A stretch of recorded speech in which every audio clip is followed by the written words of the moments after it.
Hi guys, welcome to the KART Show Live. It's episode 3. We're 6 days late. We had all sorts of problems last week with John's 1980s dial-up internet connection.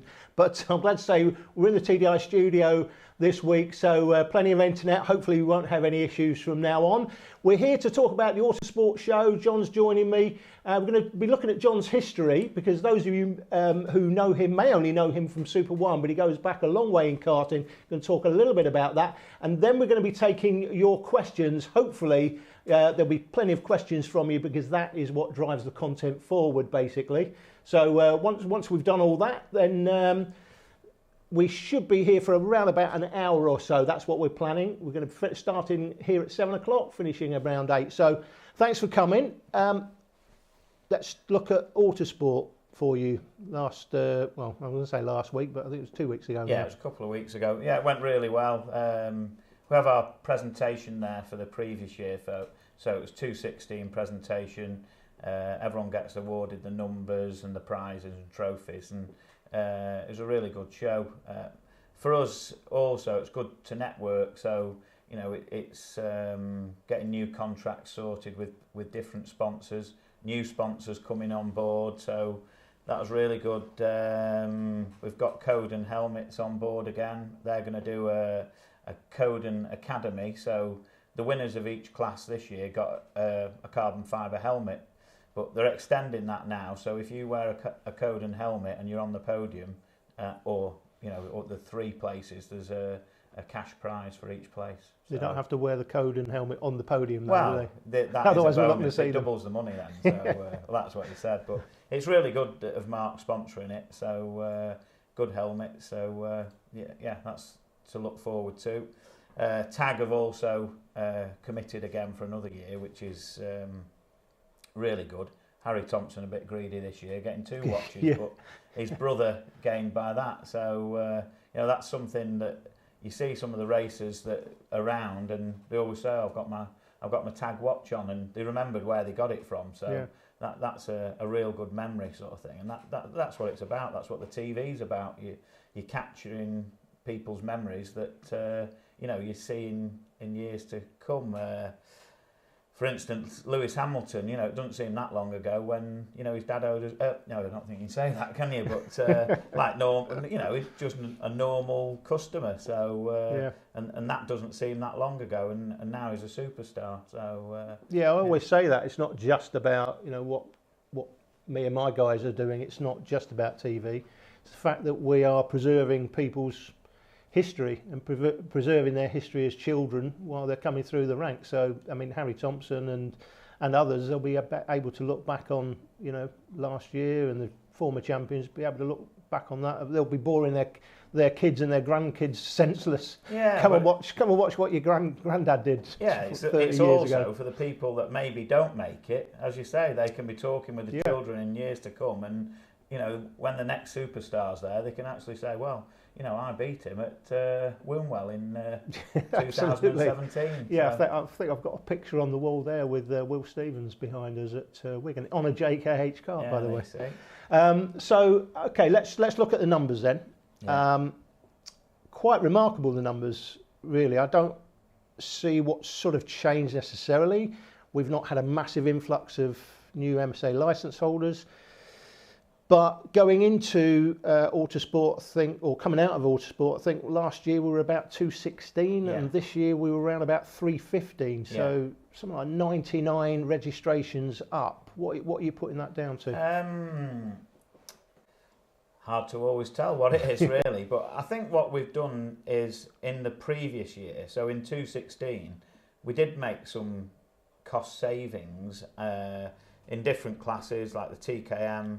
Reduced it to 2 days, the fuel from a nominated station, restricted on tyres, things like that. So it's probably a knock-on of people having a good experience last year, and then this year it's unbelievable, really. So we're 50% up on where we were. So really good grids, and we've got the X30 along now as well, and that's good. Both the cadet classes, a lot of the classes are getting filled up where we'll be in a reserve situation.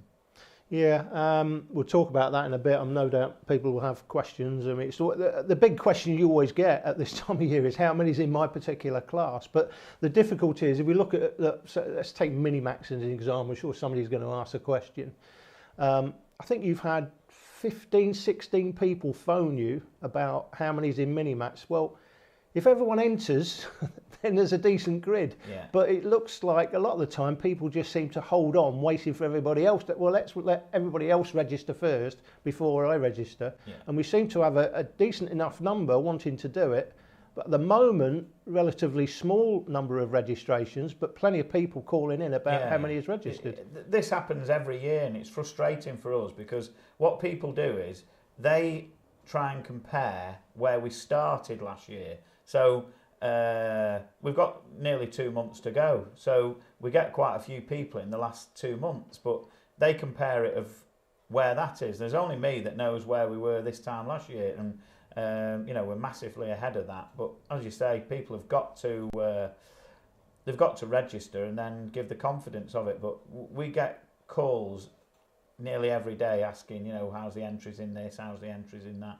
So all I'd say is, you know, enter, and then you know, we'll have more numbers in the classes that are low.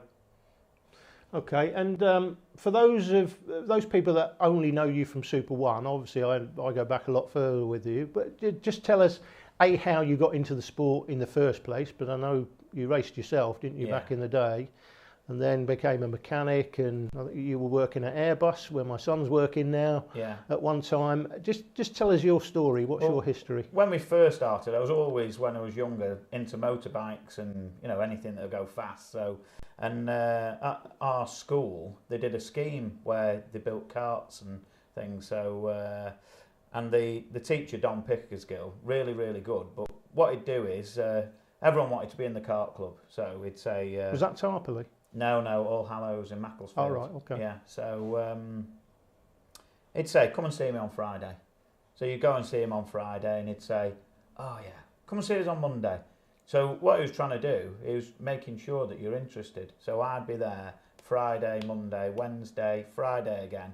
Then after the 10th time he'd ask you to come back, he'd say, right, you can have a go in the kart. So we did that, and then from the age of 12, when I first started, we did everything. We made the seats, we made the karts, we built the engines, and really good technician there that you know, on engineering, and we learnt a lot. When I finished school, you know, for the O levels at the time, I actually made a kart for the project, and you know, got an A in that. So when I left school, I could weld, machine, cast, do everything to do with the kart. So that's where I started, you know, race there as well, and you know, we were successful as a school, and you know, with the different engines, and really developed things. So you know, I've done all parts of it, and then once sort of left school, I still helped the school, and then also I helped one of my friends called Brian Heary. He was world champion in gearboxing in 2000 and no, it wasn't. It was 1984. Right. So it's frightening how long it goes back. So then, you know, we joined with that, and he did a bit of 100cc karting, and the way I sort of started getting more into it, you know, we did the Super One then with him, and you know, I was buying all the parts for him and things like that, and I thought, I can do this. And you know, we started off and selling spare parts, and that was in 1992, and then we got a team together using different people's karts, and I watched a little story about Ferrari and Lamborghini, you know, and when it came along, and Ferrari told Lamborghini, well, if you're not happy, go and build your own. But that happened with me. We raced competitively with Paul Wilson. We finished second in the Super One in the year, and next year was the turn for him to be champion. You know, that's what I thought. But Paul Carr, God love him, you know, wasn't happy that we'd run just on his kart. He wanted Paul to run in his team. So, as it goes in karting, he pinched him off me. So the next year he did win, but then I thought, right, I'll build my own kart. So 2001, we built our own kart, and then from the first weekend it went out, it won. and it won every weekend somewhere in a different TKM class for the whole of that year, and it won the British Champion 7 years on the run. So and you don't make karts anymore. No. Obviously, I assume that's because you've got such a full schedule with Super One now. You've moved away from. It's interesting how everybody moves on, but you've moved. Organising, promoting the Super One series, that keeps you busy all the time, I guess. Yeah. And logistically, there's a huge amount of logistics goes into it. If anybody has ever been around, John, leading up to the Super One weekend, it's slightly different now. I think the tyres get delivered there. They used to come in on a truck. You used to forklift them off one truck onto your truck, load them all up, unload them the other end. I think it's slightly different now, it's but still a lot involved. It is an easy job, because all I do is sit in the race centre, have a chat and have coffee. Then it all happens. So that's what people But that's think, during the weekend. Yeah, but because no, it's, we'll come on to talk about the fact that basically at the weekend you're handing over the running of the championship that you promote to the MSA and the MSA officials. You have very little say or sway over decisions that go on. Yeah, I know you do try and represent people if you feel there's been a little bit of an injustice, often without you guys realising that John's doing that, because I know you do it behind the scenes, but your big thing is you want everybody to have a great time. Yeah. And clearly it's motor racing. Not everybody does have a great time. No. We're there to support the people, and we do take the Super One probably as every day for us, but it's quite daunting for people that haven't done it before.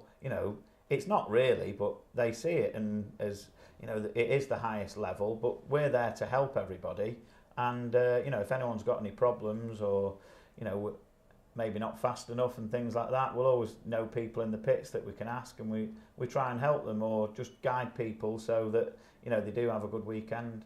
Okay. Now, don't forget, everybody, if you want to ask a question coming up as things move on, we'll be taking your questions for John or myself. If you want to talk about or ask questions about the TV coverage, then post your questions in the comment section here on Facebook Live underneath, and we'll get to those questions. What do you think is the biggest issue you face as Super One? I'm thinking in terms of the numbers of licence holders. People talk about Super One, it's not, I often hear people say, it's not what it was when there was qualifying. That we're never going to end up going back to qualifying, I very much doubt that.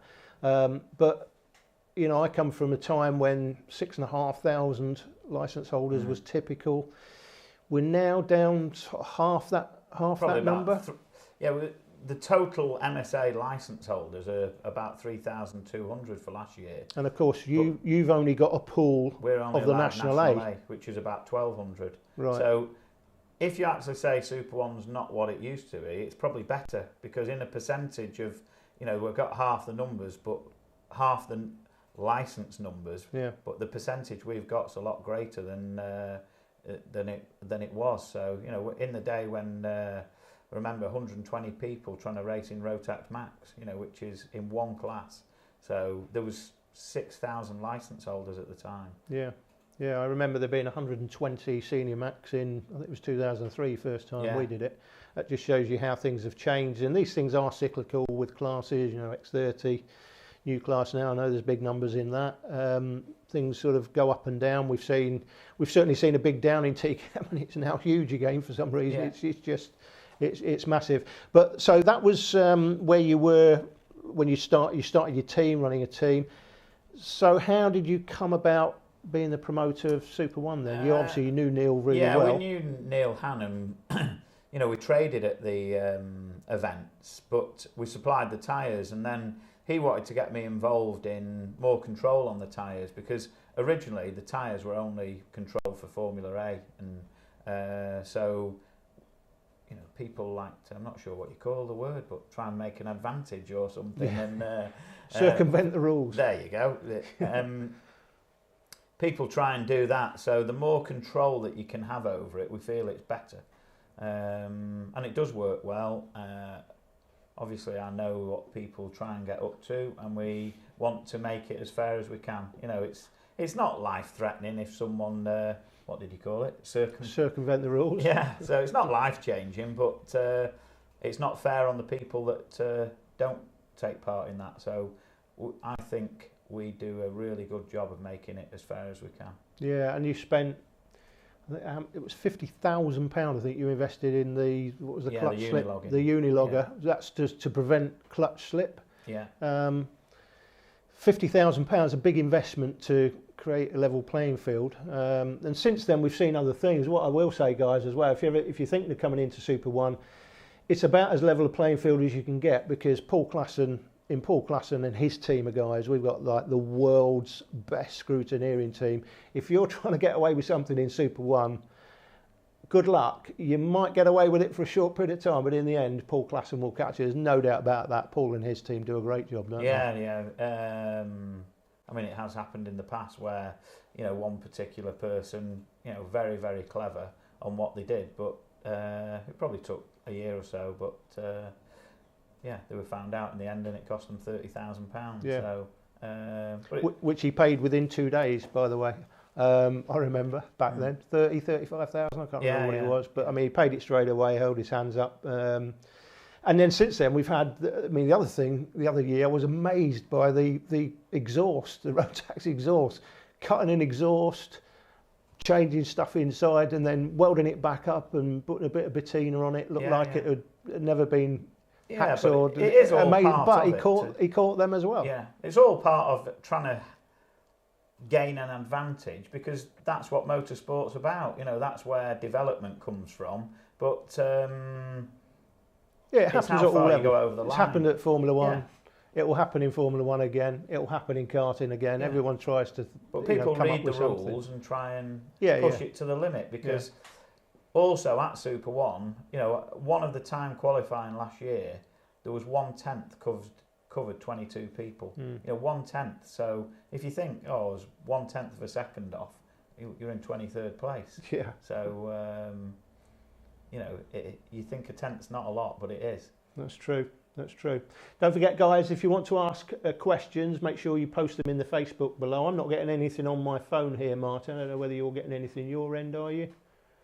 So you've got a couple of comments. Just give me them comments, Martin, so I can cover them. Could you give me an idea how the parking is going to be organised, as TKM is only 2 days, please? Okay, so the question is, how is the parking going to be organised?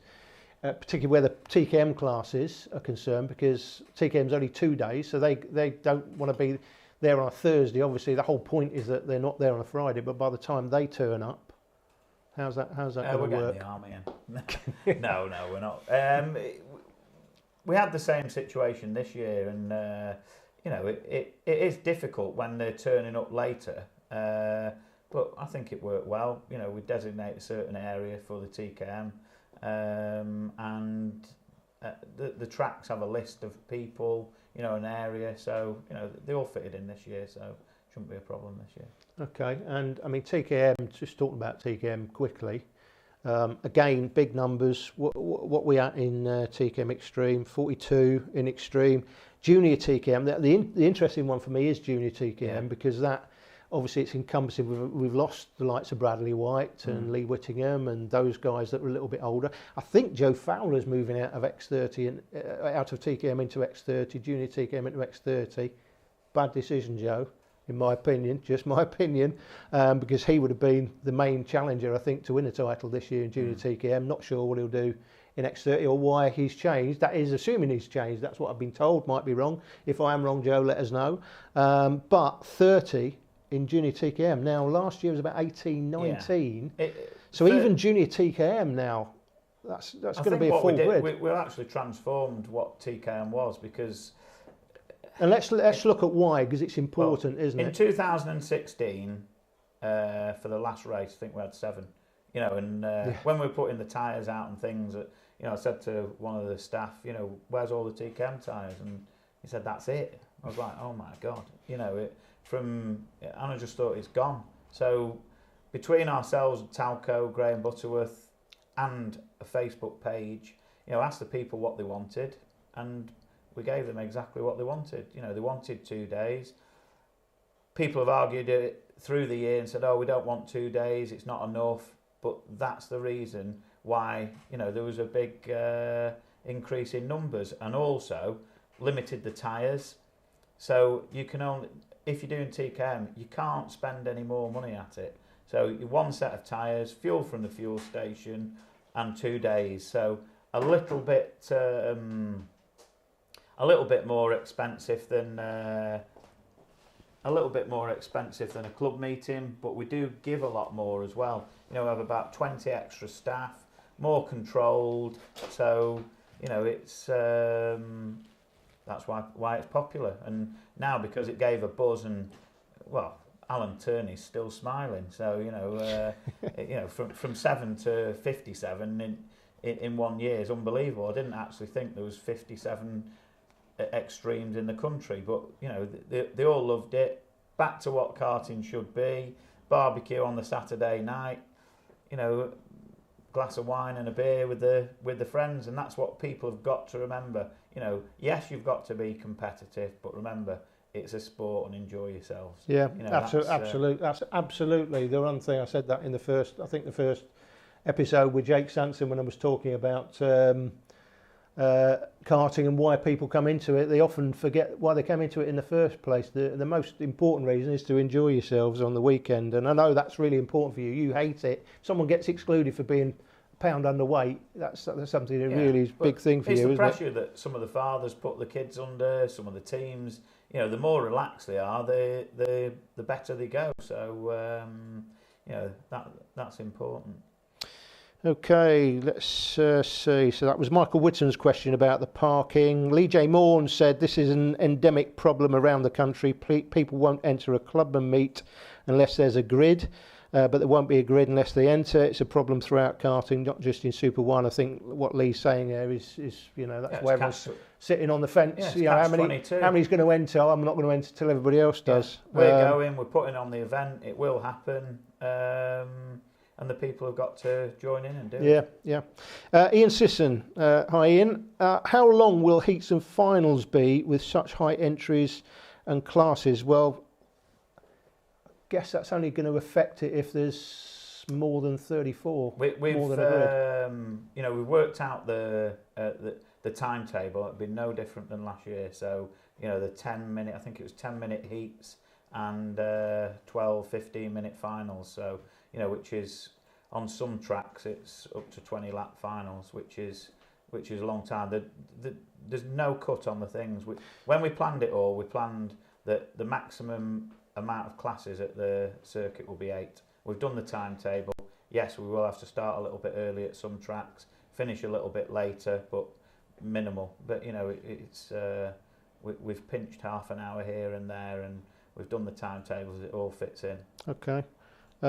Yeah, I always think 12-minute finals is more than enough. I mean, we used to have 10, 12 lap finals going back in the day, so I think 12 minutes is more than enough myself personally. Matthew Hildred, hi Matthew.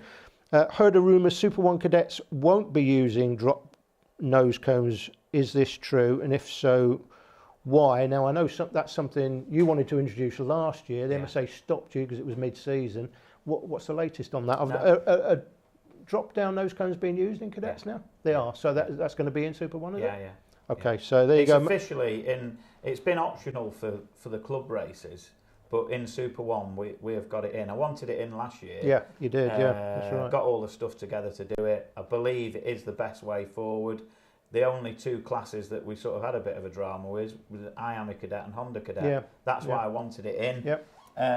It is in, so yeah, your rumour control's wrong. Okay, so there you go, guys. That's why you should ask the questions, because the man's here to answer them. The rumour you heard then, Matthew, is clearly wrong. So the drop-down nose cones are in.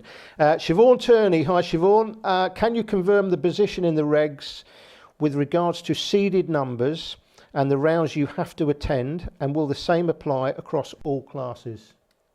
You're probably asking that for the OK class. I have sorted it, right, and it will suit you, so you can sleep at night. Okay, so what are the regs then? No, just worry about what we did last year. We want a couple of years ago when we got to the last round. You know, someone in 4th place. Oh, we're not entering because it makes no difference. So we brought a rule in, so they had to compete in all the races. Now, some people took that a little bit out of order and complained at the end of the year. right to the rules, but you know. That's right, because it did affect a couple of It places affected last year, I think, if I remember People rightly. complained about it. Personally, I think you should win on the track and not the office, so that's a little bit annoying on my side. So, but yeah, we have relaxed the rule. If you are missing from a round, you have to write to us to tell us you're missing, and we give you permission. Right. So, yeah. Okay. Covered. There you go, covered that. Ollie Westover, hi Ollie. Missed the first 10 minutes, where were you? Has John already given the entry numbers? Well, we've given the overall entry numbers. What is the overall number today? Is it still? Well, to be fair, I only do it every Monday. Oh, and right, it does okay. alter per day. We're trying to get the 177 going again, because there's a group of people, and in the last week, I think we're up to about 13 of those. Right, so, okay. That's good. That's Tony in a week. Hughes in there? I'm hoping Tony Hughes is in there, because Tony Hughes, we'll talk about Super One being only about money in a minute and why it's not. One of the reasons is tyres, for example, controlling tyres. I remember Tony Hughes, Tony, you should be in 177 this year with Luke mechanicking for you. Tony used to spend about £600 to £800 a weekend, hope his wife's not watching, on tyres at a clubby at Wigan. Yeah. So that's one of the reasons tyres are controlled. But 177 would be great to see that back. Lots of great drivers in But that. also for the 177, if there is anyone out there, it's going to be 3 races, just under £1,000 to do the 3 races, and that's it. That's the entries, the tyres. The tyres are going to be Seeded numbers? If anyone's watching from the MSA, we're still waiting for a reply. Right, So. okay. You can give a reply over here. That's fine. But we, if they're we've got watching, the trophy. Yeah. We've got the trophy, and Be great to see them guys back. It really and would. We're doing it at the tracks that suit the people. So that's what's happened now in karting. It's little satellite areas. You might have senior Rotax really busy at Forest Edge, and then you might have none somewhere else. Yeah. Same in X30, really, really popular at some core classes, core events, and somewhere else there might not be any. So. Yeah, true. Danny Cleverly asks, is there a way for lad and dad outfits or lad and daughter outfits to be able to compete successfully against the larger teams without the same financial backing in Cadet Super One? I think we covered this in the first show, and I did say, guys, that you should always have, never forget, as John said earlier, and I've said millions of times, never forget why you come into karting. It's to have fun. And competing for me, I was sort of dad and lad, competing against teams was always something that you had as a target, as an ambition. And I remember at Kartmania speaking to somebody there who's in his mid-20s, never done Super One before, he's doing Extreme this year for the first time. I said, what's your target? And he said, I don't know, I've not really thought of one. I said, well, how about just making the A final? Yeah. That'd be a good target. And he said, yeah, he said, I'd be happy with that. And, A final, then top 20, top 10. So listen, are you up against it if you're racing against top teams, the likes of Fusion and AIM and others in Cadet, for example? Of course you are. Of course you are. But have a target. Look at it as an opportunity to compete against these teams, against these drivers who have got all the benefits that maybe you as a Dan Lad team haven't got. That's how I think of it. You've got to have a realistic goal. If you're not winning at your club meetings or never won a race, don't think you're going to come to the Super One and win. Yeah. But we have had people, and we had somebody. Then I said, "What's your goal?" He said, "I don't want to finish last." So that is the goal. That's he a fair came running target. in after the time qualifying. I thought he'd put it on pole. He wasn't. He was second to last, but he was over the moon. And then that person that year, the best finish he had was 18th. The year after, he was number 5 in Cadet. So it is possible. So don't think you can't do it. Join in. Have a realistic goal, because what it does, it brings the driving on throughout the year. Go back to the club meeting and you'll probably be winning there. So. Yeah, and Super One's different. I mean, you'll appreciate, guys, you've never done it before. First time you turn up for the first round, you see all the signs on the gates. You talk about an atmosphere. I obviously come years ago from the nightclub industry where it was all about atmosphere, getting people in early, generating an atmosphere, because it's really buzzing in there, it's busy. And I know that's something that you set a lot of store by. You talk about putting on a show, and that starts when people turn up at the gates. You know, this is Super One, well, welcome to Super One. If you've never been before, I remember when I first did it, and you weren't around then, so there was none of that. There was none of the flags and the truck and everything like that.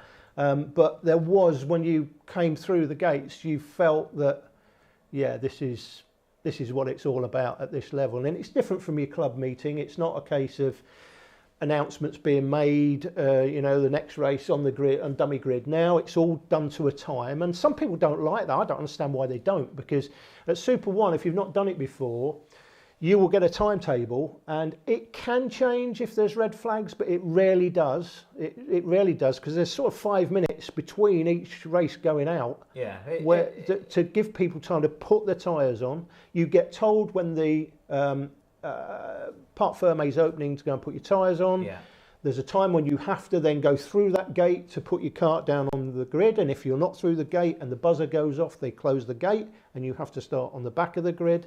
It's all done to a time schedule. It's a lot different from doing a club meeting, isn't it? It actually helps the person doing it on their own. Yeah. Because they've got a timetable, be organised, be there early, and it's to your advantage, because sometimes you might be sat on the grid for 2 or 3 minutes, but that means everything's under control, and that helps the people do it. But, you know, Reggie Dewey last year, on his own, his mum and dad, you know, Dave might have left the hubs loose a couple of times, but, you know, they did it by themselves, not a massive budget. Yeah. And what happens is the year after, people see the potential, then they come and want you in the team. So, yeah. Reggie's a great example. I remember seeing Reggie at PF 2 years ago, I think, and it was a typical, Reg, his dad, his mum, his sister putting his gloves on. It was a real family affair, and he is a real good example. If you want to know about, can you compete against teams, and you've never done it before, even if you're not doing it this year, but thinking of doing it, go and catch up with Reggie Dewey and have a word with Reg, and he will explain to you why he loves racing against the teams. And that's what we were saying. He just loves that competition. He loves the fact that they've got a big advantage over him, and occasionally he comes out on top. Also, he loves that. We went to Scotland this year, and you've got the top teams in Rotax, and 2 of the local kids won there. True. That's true. Well, first and second, but that's it can happen. So don't be frightened of it, and join in. Indeed. Casper Stevenson, hi Casper. Haven't signed up for the championship, but can I still do 3 or 4 rounds? Well, you can do 1 round as a guest, which is something you brought in. I remember years ago before I'd done Super One, I remember phoning and saying, can I just do the Wigan round, because I wanted to see what it was like. And you couldn't do it. You had to register for the championship, and pay the registration and do the round. And so I didn't bother. Then when you took over, you saw that as an issue, and you brought in guest rounds. So somebody you can do 1 round, Casper, as a guest, to try it, maybe your local round. If you want to do 3 or 4 rounds, you have to register for the championship, though, don't you? Yeah. You can do 1 round, see how you get on, and if there's 4 or 5 rounds left and want to do another one, then you have to register. Yeah, people can look at it both ways, but we want people to do the Super One.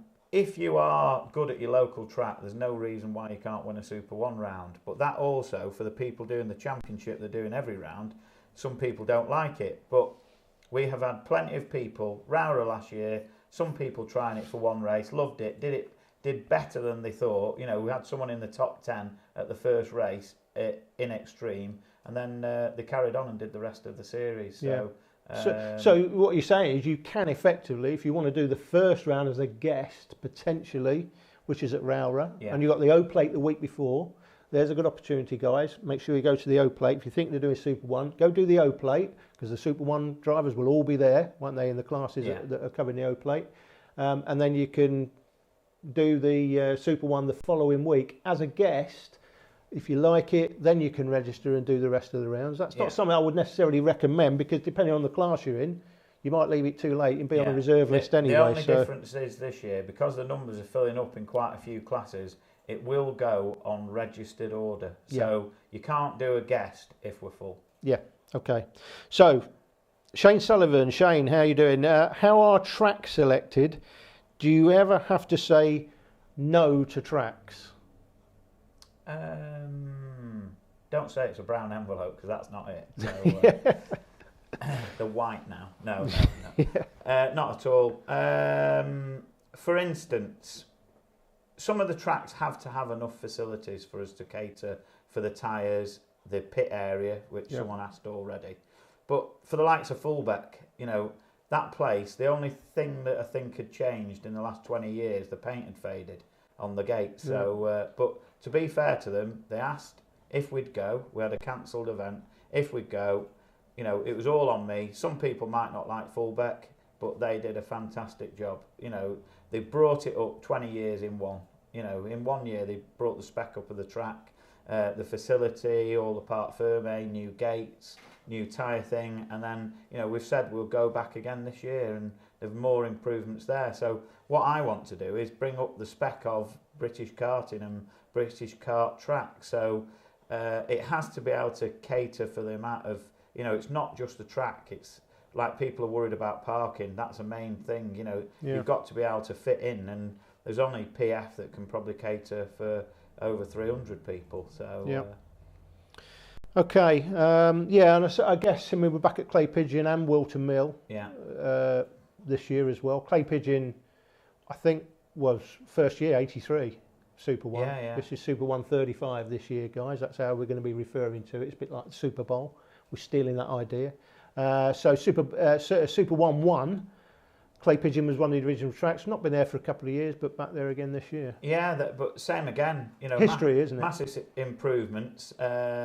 Neil Han was part of the Clay Pigeon Mafia. I mean, the Clay Pigeon company down there. So, with Ian Rennison and Lee Rennison, but they do a great job down there. Really passionate about karting, the Rennison family. And same again, they've new facility, so we're going back there again this year. Okay. Ben Gilbert, hi Ben. With the recent changes to the Rotax classes, do you still think that OK will be the main class this season? That's an interesting question. I'm not sure who said that OK will be the main class. No, I mean, Just the talk about OK is the official British Championship. For juniors and seniors? Yeah. Okay. Yeah. And we'll talk about numbers in a minute. Juniors looking good, seniors still looking for... yeah, but it's the same again. They're all they're all sitting on the last fence. minute. Because don't forget, guys, we don't kick off till March. And if you go back many years, you had until the end of January to sign up, and everything came in the last week in January. Now it's a little bit looser. You do allow people to come right up to the week of the event, and of course you can be a guest as well, presuming the grid's not full. If it's full, you can't be a guest. So that's something to bear in mind. But things have changed in that way. It's one of the reasons sort of things tend to come in later.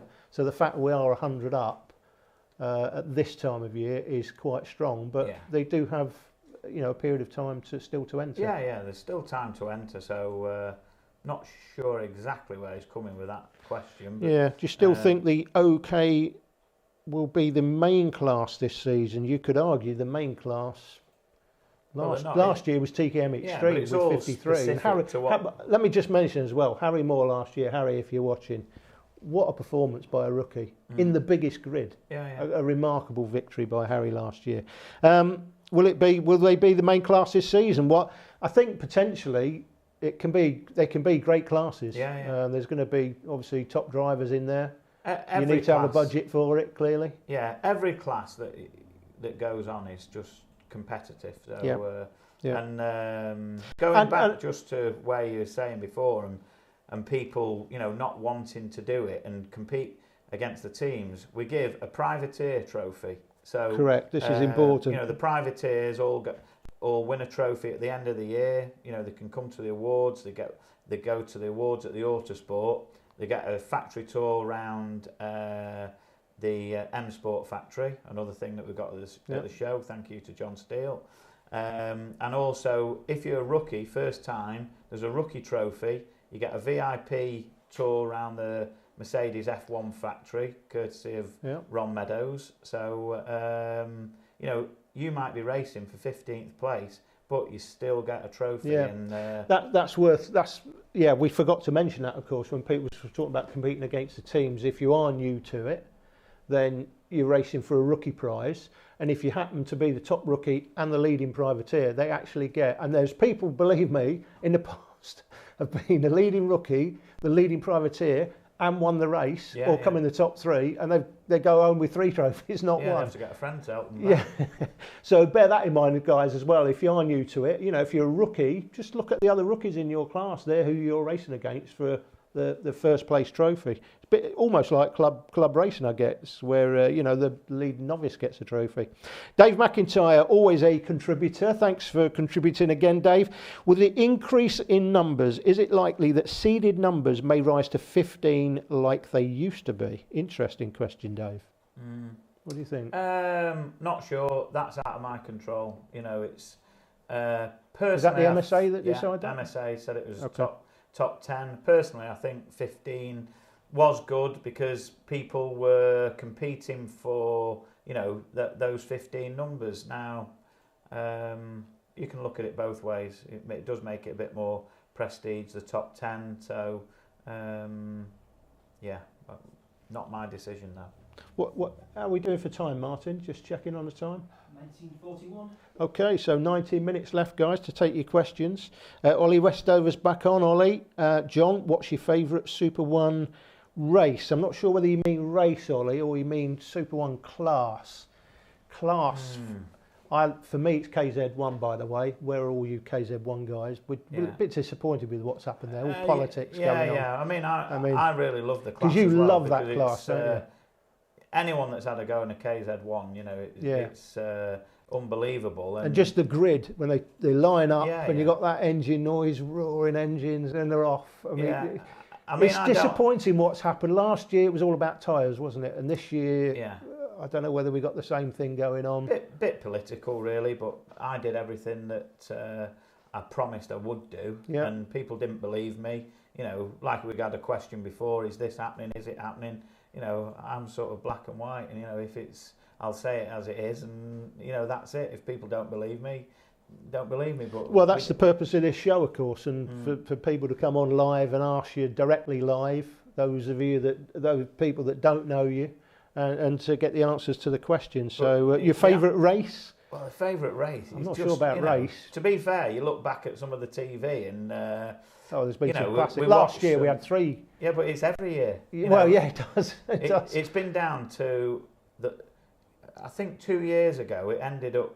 We had to go down to 5th place in a race, and then we did announce the winner, and then there was a bit of a protest going on, and we thought we might have given the wrong winner. That it was that complicated. How it was worked out on the last lap of the last corner. Of the last lap, and. They're all exciting, they're all exciting. Every class is, from the cadets upwards. So it's just, everyone, they don't like a boring race where someone, goes off and you like an actual race. That's what I like. Yeah. I mean, KZ1 is my favourite class. Favourite races last year, I guess difficult to beat TKM Extreme, I think, and obviously Junior TKM, there was drama in both.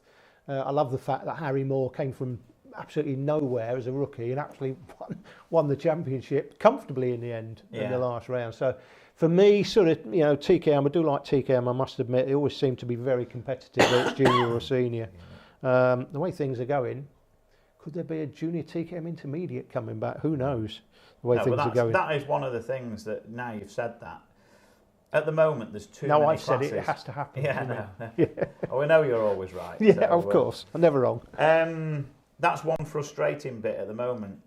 Cadets, brilliant, 2 classes, both very, very competitive. But then you move to the next classes, and I think adding it up, it's like 7 classes that are, I know mini is a mini class, it's still junior age. And we've got 7 classes. It's too many classes. So you can't just keep bringing another class out, and we're not getting more people in. We're just. Got to be careful saying that, John, because I'm going to put this one to you. Then you'd say that. What's the purpose of OK then? Well, it's something because it's another 2 class. Yeah, somebody mentioned this in the first show. I think I can't remember who it was, but they said why are you bringing out even more classes? Because that is going to take people out of Rotax, X30, TKM Junior, Extreme maybe. The cake just gets divided up It more. does, yeah. So there's only so many these aren't my drivers. decisions. You know, yes, when the classes come along, we will run them, but as I say, there's too many classes at the moment. Yeah, okay. Jess Maund, how are tracks selected? I too would love to know. So we had the thing on the tracks before. So how are they selected? I mean, clearly you've got... We don't go, for example, to somewhere like Forest Edge. I've never ever been to Forest Edge. I've had a look at it on Google Maps. It looks like a really interesting circuit. It's a huge club. They're doing big numbers. We don't go to Forest Edge, for example. We don't go to the likes of, you know, Nigel Mansell's track at Dunk as well. There are reasons for them. We look at every single track, but there are different things. Like now you said Dunk as well. They can't run certain Friday practices. Right. Okay. MOD land. You know, you've got to be careful of going to an MOD land, because we could organise an event, and if something did happen and the MOD needed to shut the event down, they because would, they could do that, and the kart race wouldn't mean anything. Okay. So, you know, there are different... okay, so let me... Rissington? Isn't that MOD land? Yes, it is, but, you okay. know, and it could happen, but... Okay. Right, if okay. you jinx that one now, you're in trouble. Yeah, something happens now, I'll be in trouble. Rebecca Braham, hi Rebecca. Alex Lloyd's mum, can we please have an idea of Minimax entry numbers? Well, Rebecca, listen, we've been talking about this already early on. I don't know whether you're with us earlier on. The numbers are still quite low in Minimax, but you've had 15, 16 people on the phone asking the question, how many's in Minimax? Yeah. Well, if you all sit on the fence and don't register, then it'll only ever be the number that's registered at the moment. So at the moment, it's a low number. Yeah, but to be fair to Becky, she's usually, you know, the Thursday before we go to the meeting, well, Lee, shall I say. And so they have entered already. So we are in double figures, and we're getting a lot of people calling. It will go ahead. We just need those extras to come in and, you know, to get it up near 20. Yeah, I mean, I'm thinking it's probably likely to be 16 to 20 based on the people that are calling.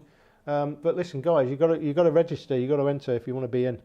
Steve Short, some privateers, in quotation marks, run with teams for the rest of the season. Not really privateers, question mark. That's not the case, you know.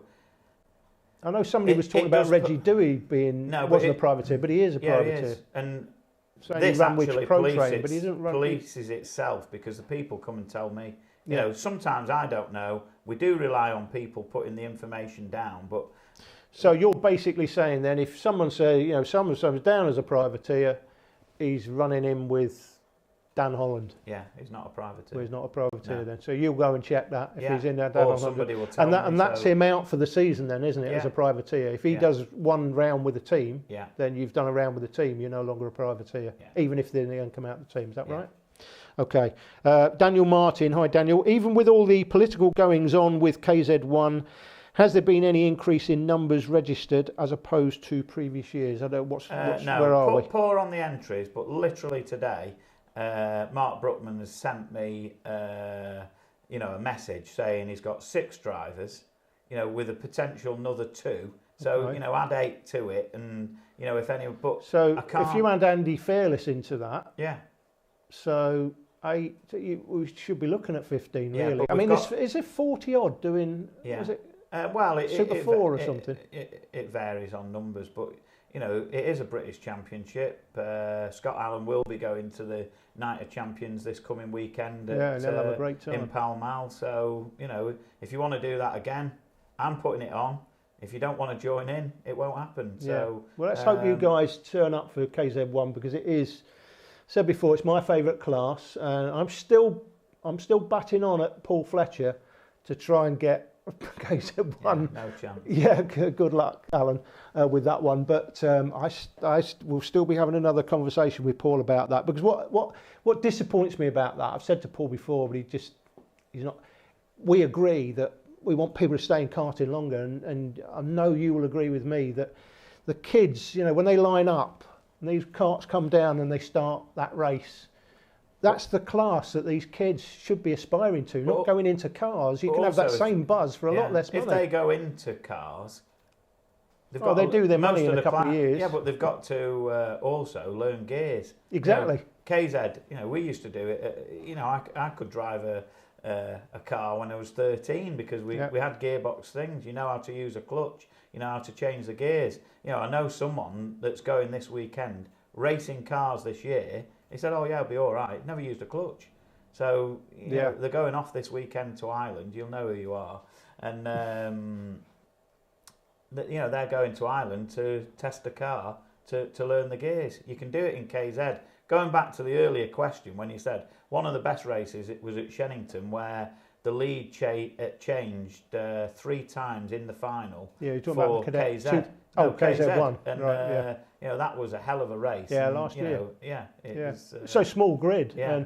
and even what I will say about this, people, I've said before, in small grids, if you've only got 15 people in a grid, that can be more difficult to win in a grid of 50 because people say, well, why is that? Because your main competitors generally aren't down in a B final. They're not sort of 25 places behind you. They can only by definition be up to 15 places behind you. If you won, they come 15th. So they're still scoring reasonable points, whereas on a big grid, you can get a big separation between somebody who's your main competition. So in small grid, it's still difficult to win. And the KZ as well, the budget on it is no way what people Nowhere think near, it is. no. And Andy Fairless, Tim Taylor, love him. They all do good deals on the equipment. Mark Brookman, you can go KZ racing, one of the most exciting classes, and on a decent budget. Yeah, you can. There's no doubt about it. And listen, when you look at the karts guys, you might look at that and think, wow, that's really, really complicated. Go and speak to Andy Fairless, Mark Brookman. They'll spend half a day with you, just showing you the basics. The karts are not as complicated as you think. And Tim Taylor as well. Sorry, Tim. Shane Sullivan, we're going to have to run through these because we're going to run out of time here because we're trying to keep these programmes to an hour, guys. But nice to see you all contributing. Shane Sullivan, what can be done to weed out those running as privateers that are clearly associated with teams? Well, I think you've already been through that one. Blah, blah, blah. Alessandro Serenetti, how come Shennington hasn't been on the Junior X30 calendar for a few years now? I think it just depends. It's the way international competition falls, and listen, I've seen these guys, John and Sonia, trying to come up with dates for particular tracks and particular events, and it's an absolute nightmare, much more complicated than anybody thinks. I did used to have a full head of hair before I started the Super One, so if you try and work the calendar out, you'll might end up looking like me. Barry Newsham says, good evening, gentlemen.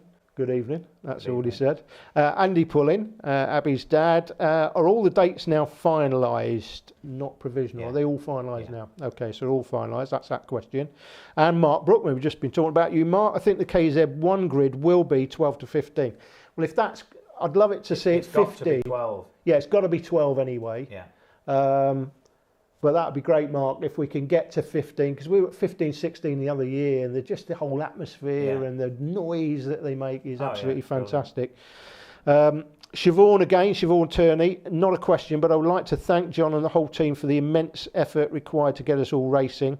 There's things we all have opinions on, but it's impossible to please everybody. I think they do a great job. Well, I'm sure you'd like to thank Siobhan. There you go, Siobhan.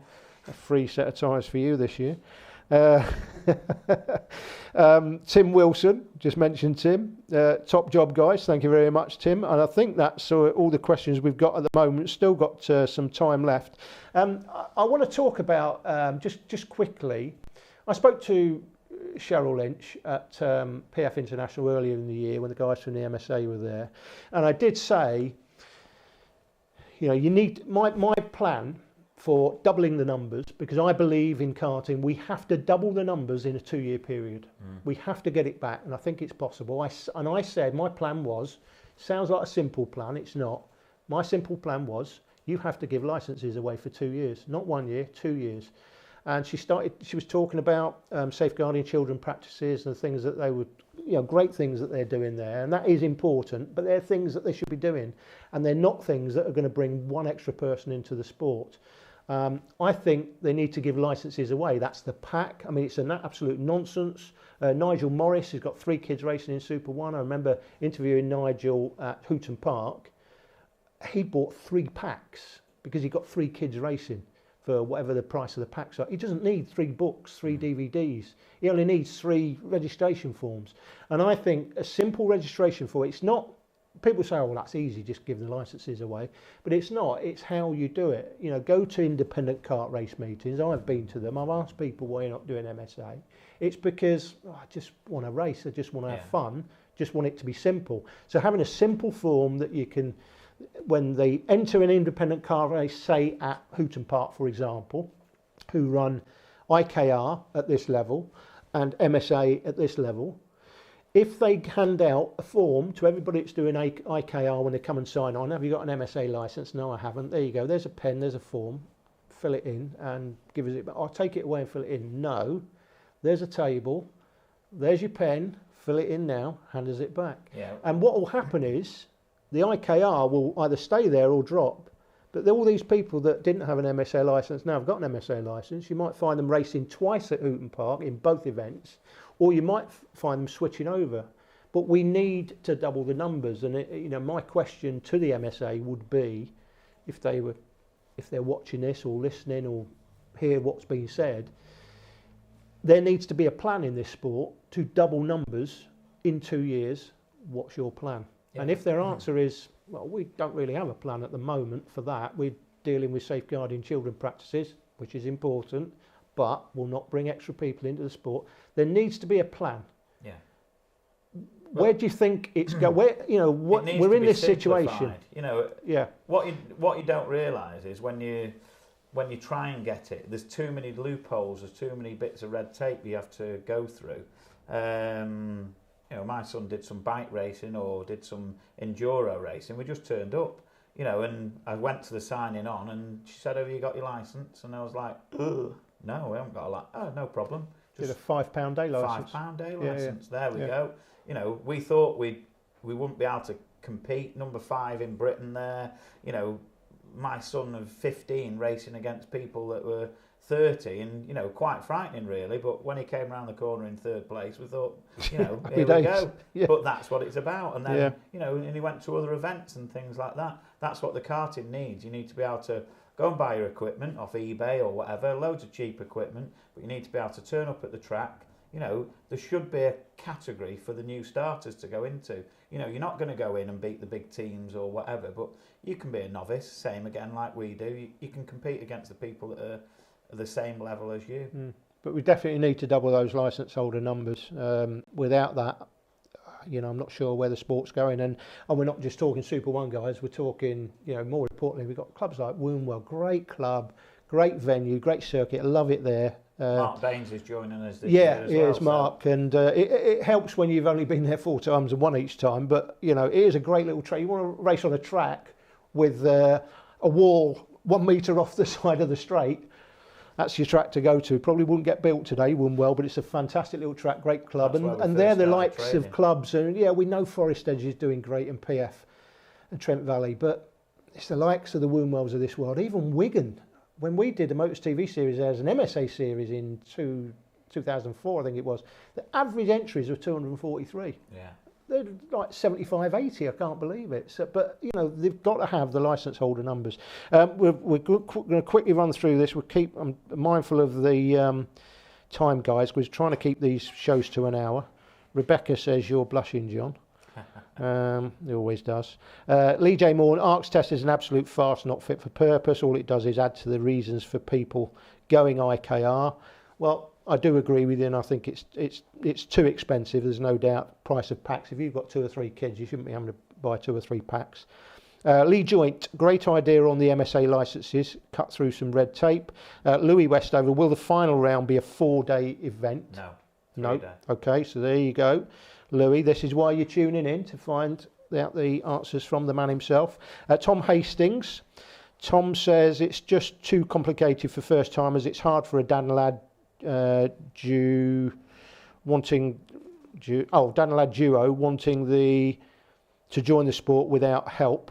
There's plenty of help out there, guys. If you're new to the sport, thinking of coming into not Super 1, but coming into club racing, go and visit your local club.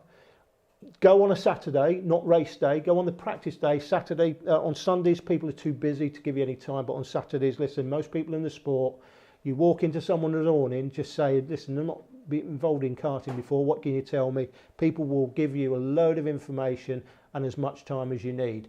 Once you join the sport, start beating them, you won't get that information anymore, but that's just the way things are.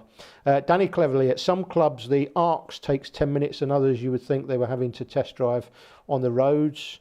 My son's written test was made so difficult it left him in tears. He then did the driving test, driving part 10 seconds below the required time, so he knew what he was doing. Okay. But just going back to that, they do an ARCs test. Same again, it's more red tape. Someone's got to go to a track on their own or with somebody else, to just a couple of people. That should be done in a club meeting. You should turn up.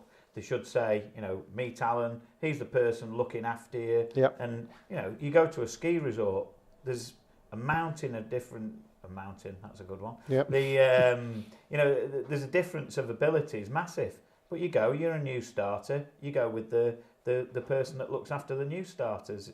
It is simple, but someone needs to do it, because unless you change something, like we've seen, we changed something with the TCAN, booming. Change different things with the series, booming. It's not rocket science. Yeah. It's just simple things. Get the people in, and if you give it free to them, it gets more people in. They'll get money back on permit fees, capitation fees, things like that. Okay. Dave Hughes have been told the 107% rule compared to the fastest lap applies for, he says arms test, but I think he means ARCs test. My lad's not got within a second. Not sure what you mean there, Dave, to be honest.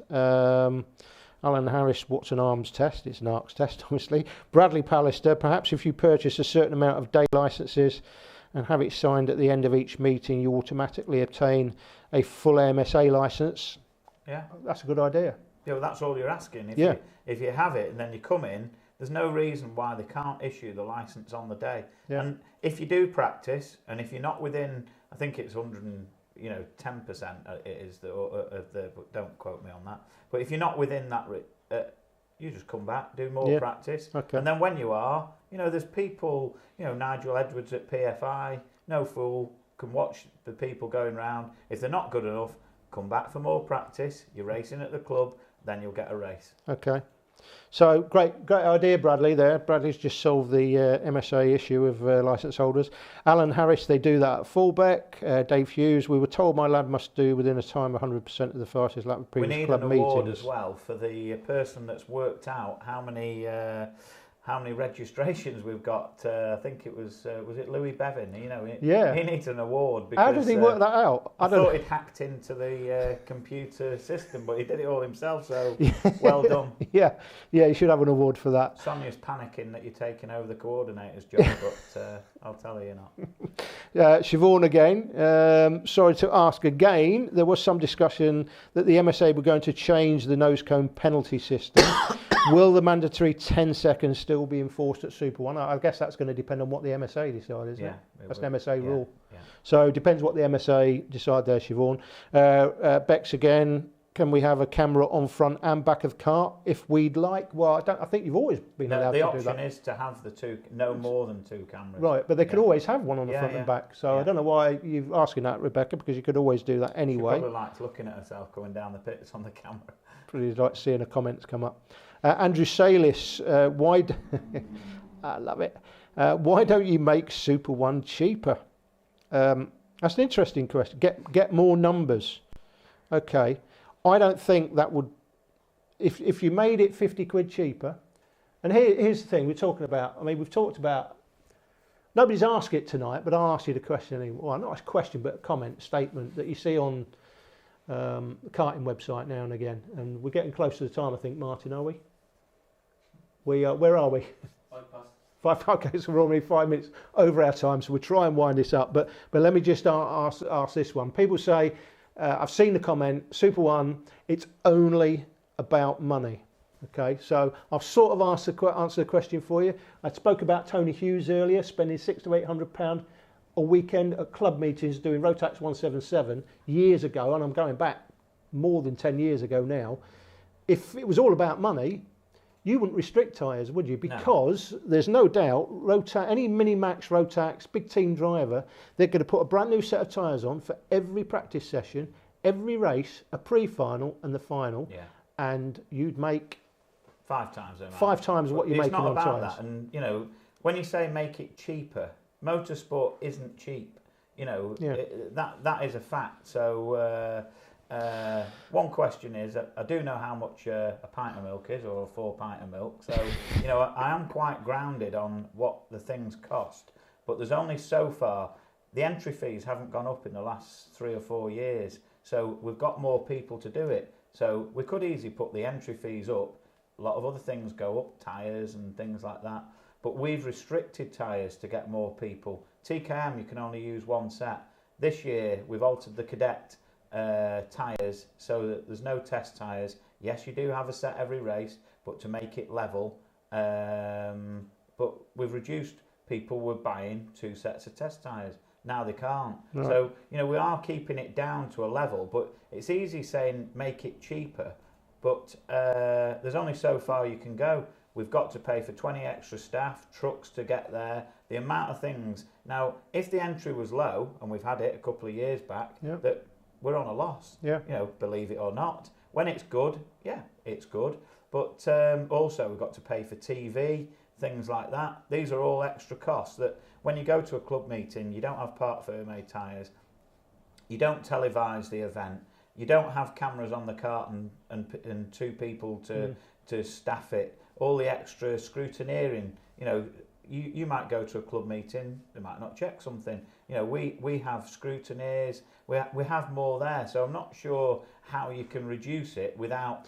I just don't think you can. I mean, I'll give you my honest opinion. I don't think you charge enough. That's just my opinion. You can shoot me if you want to, but and if you look at, you know, if you look at the documentary recently where they were talking about £130,000 a year, you look at that and you think, well, let's just work out what the registration and entry fees and tyres and everything are for Super One, and we it's do actually minuscule. Work it out, because when we were at the Kart Mania, you know, we've got a board, how much it costs, and I haven't got it in front of me, so don't quote me to the penny, but it's between £3,000 and £4,000 to compete in Miami Cadet or Honda for the year with a set of tyres every race.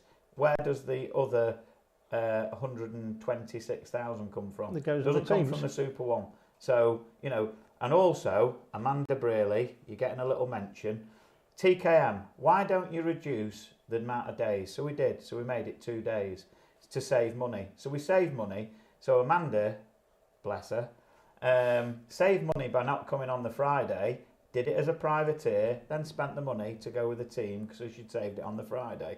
So, you know, how far do you go? Okay, Alan Harris, we're going to whip through these questions and then wrap it up, guys, because I did say to my colleague Martin, who's given his time generously for free to produce this programme for us, that we would stick to an hour, and we're already over. Just dropped on the floor. Yeah.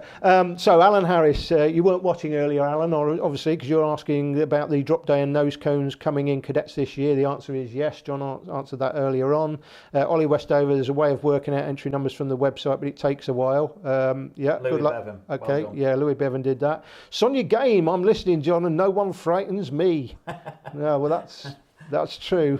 Rebecca, again, we were only told only 1 Camry. Thank you for clarifying. I don't know who told you that. Read because, the regulations. Yeah, read the regulations. It's always been you can have a camera front and back, maximum of 2.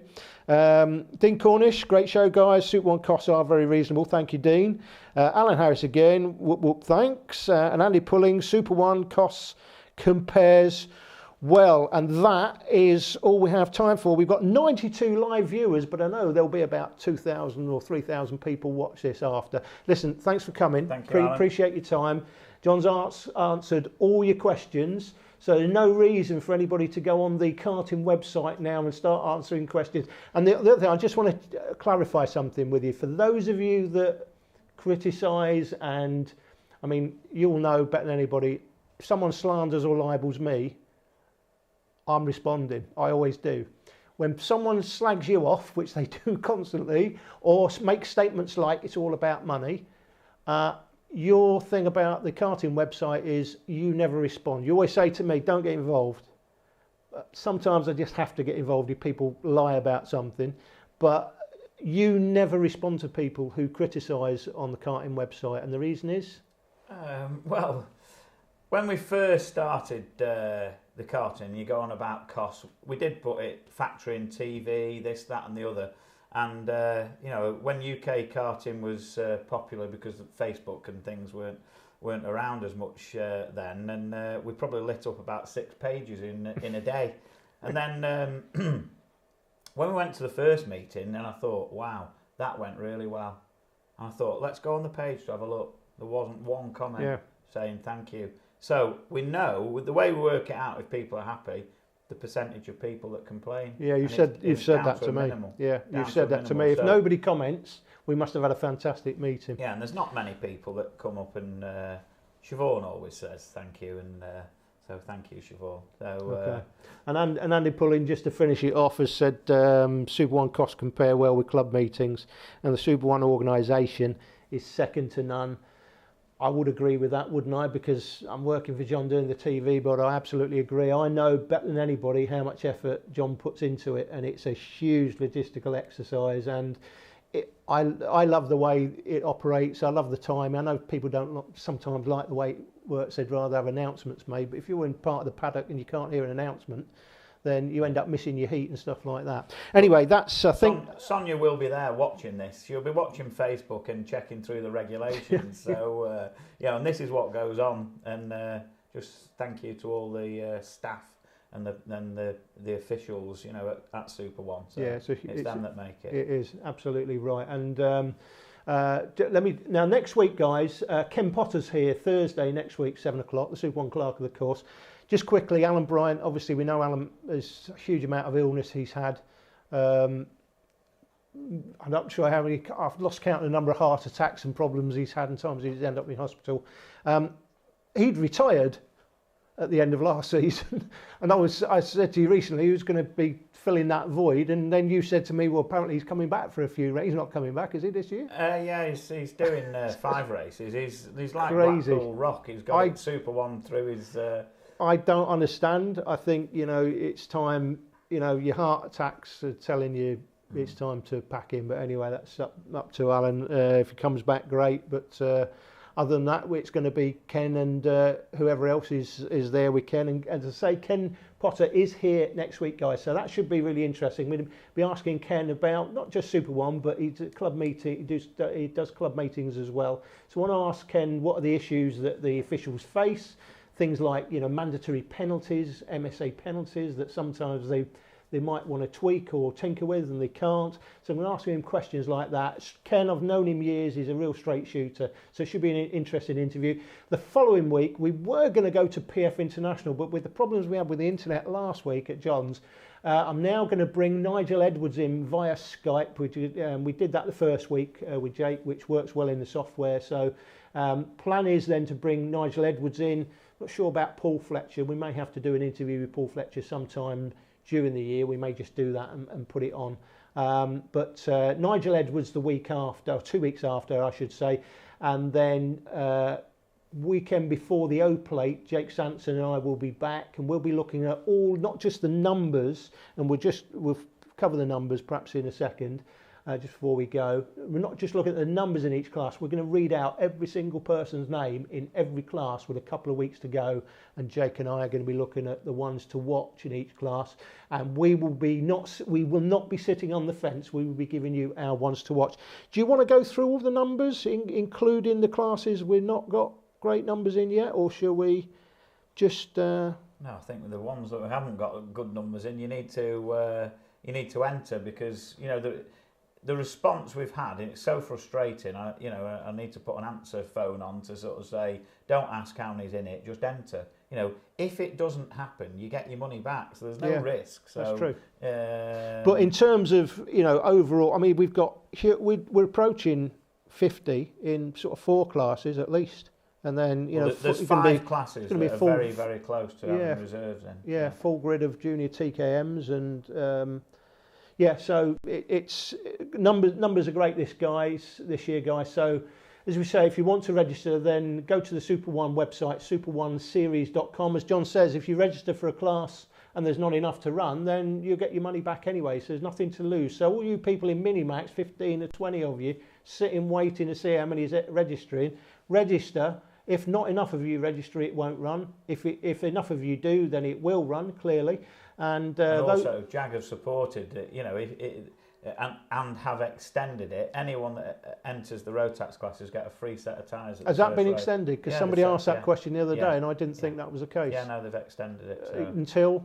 Well, just until anyone that does it, they'll get a set. Right. Okay. So that's interesting information. So if you register any of the road tax classes, then you're going to get a free set of tyres at the first round. That's it. Thanks very much, John. We will be back next Thursday. I'll be back with Ken Potter, Thursday, Kart Show Live, episode 4. We'll be back with Ken Potter, clerk of the course at Super One and for club meetings. It's going to be a really interesting interview, I think, that one. You can keep posting your comments below. I'll try and keep up with them and respond to them. If it's something that I can answer, maybe John will answer them as well. That's it for now, guys. Until next week, till next time, we'll see you then.